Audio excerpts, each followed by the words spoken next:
Alors voilà, je vous disais, Jésus a changé mon histoire. Il a complètement changé mon histoire.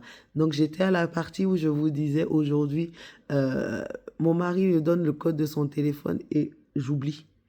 J'oublie, c'est-à-dire que quand j'ai besoin de son téléphone, je lui dis, ah, tu peux me mettre le code. Il m'a dit, mais je t'ai déjà donné le code. J'ai dit, oh, je m'en souviens plus.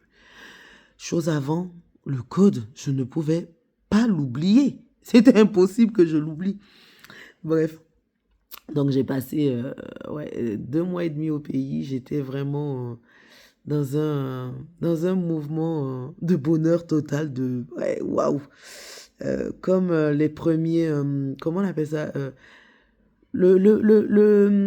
comment on appelle ça le premier amour, ou comment on appelle ça les premiers, les débuts d'une histoire amoureuse. On est tout émoustillé, on peut passer 10 heures au téléphone à parler, à se raconter tout et n'importe quoi, à vouloir connaître l'autre. Ben, c'était ça.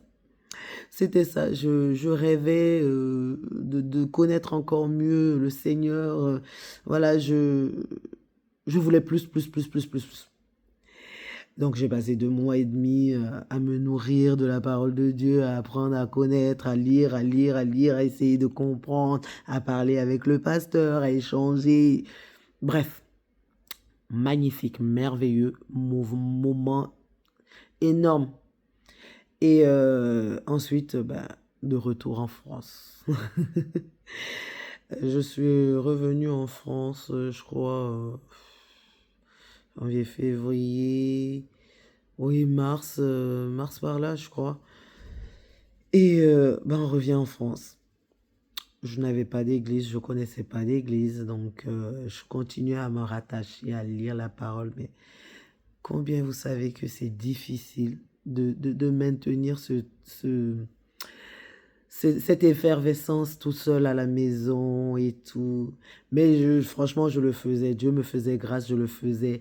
J'écoutais toutes les prédications du pasteur Mathieu Lotunazi, du pasteur Mamadou Karambiri, du pasteur Mohamed Sanogo.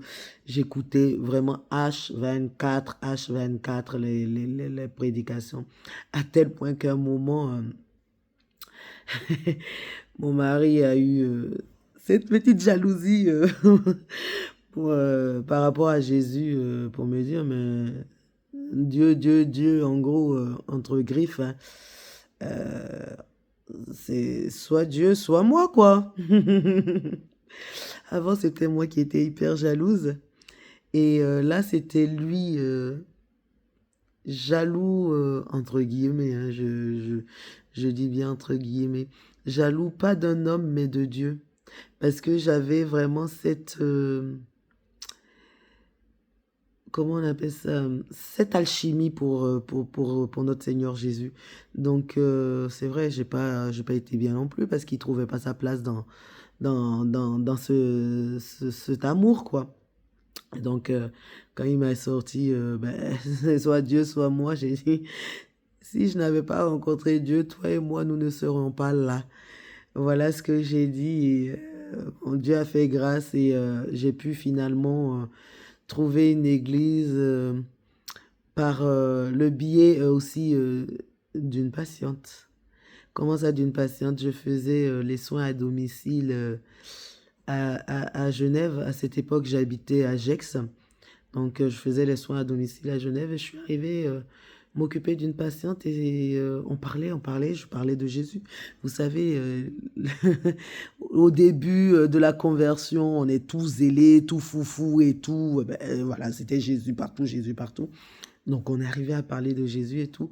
Et la fille me dit, la fille de la patiente me dit, mais vous fréquentez quelle église?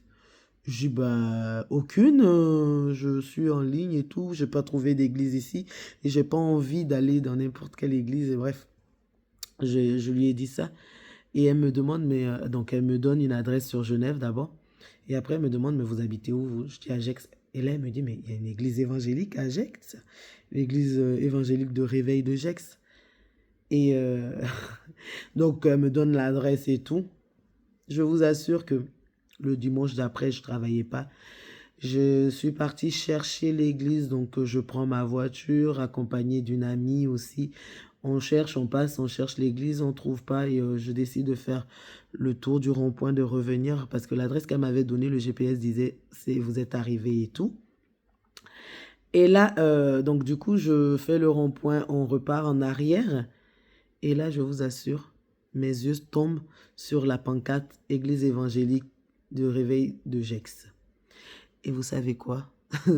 Cette église se trouvait à 2 minutes, on va dire 2 minutes en voiture, 5 minutes à pied de chez moi. Et je ne savais pas. Et vraiment, ouais, je rends grâce à Dieu parce que c'était merveilleux. On est arrivé à l'église là-bas et je vous raconte la suite. À tout à l'heure.